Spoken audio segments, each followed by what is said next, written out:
Yes, certain heads must fall.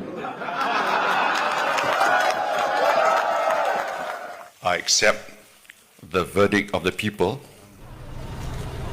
Najib's private residences were raided by police who confiscated $240 million worth of luxury goods. There were 284 boxes containing handbags, and there were 72 bags containing cash, jewellery and watches. Today, Najib faces almost 40 charges of money laundering and abuse of power.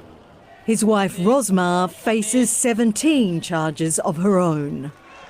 The 1MDB scandal is being investigated by 6 different countries, including the Department of Justice in the United States.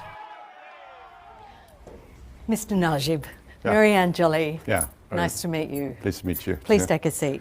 Thank you. Mr. Najib, thank you for joining 101 East.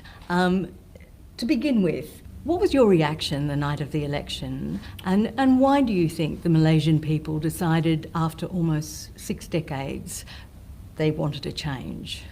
Basically, we lost for 2 main reasons. One, we lost because of the false promises made by the opposition, promises which they themselves concede today. They have conceded very openly that they made the promises because they thought they were not going to win.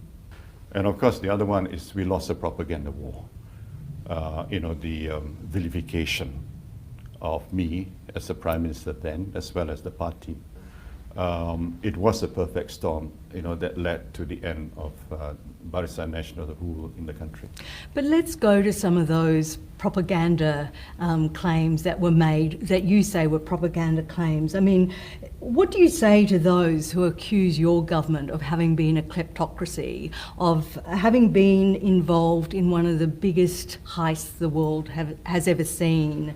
The alleged misappropriation of $4.5 billion from the country's sovereign wealth fund, 1MDB.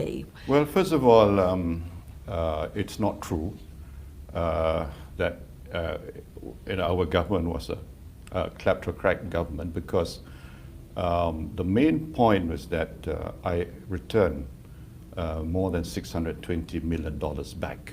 They kept on accusing me of receiving a huge sum of money.